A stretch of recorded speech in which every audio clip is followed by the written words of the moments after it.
அடுத்தது காபி கொடுக்கணும், காரம் வேணுங்கிறது. காரத்துக்கு 12ன்னு சொன்னா உடனே சண்டைக்கு வர்றது. இது டெய்லி எங்களுக்கு நடக்குது பிரச்சனை. ஒரே பில்லுல ஒரு ஃபேமிலிக்கு டிஃப்ரெண்டா ஜிஎஸ்டி போட்டு கொடுக்கறது கஷ்டமா இருக்கு.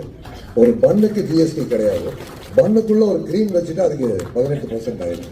கஸ்டமர் என்ன சொல்றாரு, நீ கிரீமே ஜாமையும் கொண்டா நானே வச்சுக்கிறேன், ஆனால் நடக்க முடியல. அதனால ஒன்னா எல்லாத்துக்கும் ஒரே மாதிரி ஜாஸ்தி பண்ணியிருக்கேன். இன்னொன்னு இதே அம்மா வந்து உங்க எம்எல்ஏ அம்மா தான் இதெல்லாம் பண்றது. அவங்க எங்க தொகுதியில் இருக்காங்க, கடையில வந்துட்டு வடநாட்டில் அதிகம் ஸ்வீட் சாப்பிட்றாங்க, அதனாலதான் அம்மா அதுக்கு 5% காரத்துக்கு 12 பண்ணிட்டாங்க. இல்லைங்க அப்படியெல்லாம் இல்லை, தமிழ்நாட்டில் ஸ்வீட் காரம் காஃபி அப்படிதான் போகும். அதனால தயவு செஞ்சு அதை கொஞ்சம் கன்சிடர் பண்ணுங்க மேடம். இந்தியா குறை சேர்த்து நீங்க ஏற்றி விட்டாலும் ஒரே மாதிரியே பண்ணணும், தனித்தனியா வைக்காதீங்க. ஏன்னா வீடு ஒரு ஃபேமிலி வந்து கம்ப்யூட்டர் கிடக்குது மேடம். அது அந்த ஜிஎஸ்டி ஆபீசருக்கு இன்புட் கிரெடிட் எடுக்கிறப்போ ஒரே கிச்சன்ல தான் எல்லாம் பண்றாங்க. இன்புட் எடுக்கிறப்போ அதே கேஸ், அதே ஸ்வீட் மாஸ்டர், அதே கடலை மாவு, அதே மைதா மாவு, இன்புட் எப்படி மேடம் எடுக்க முடியும்? அதுல ஆபீசர்ஸ் பண்ணிடுறாங்க. ஸோ அவங்களுக்கும்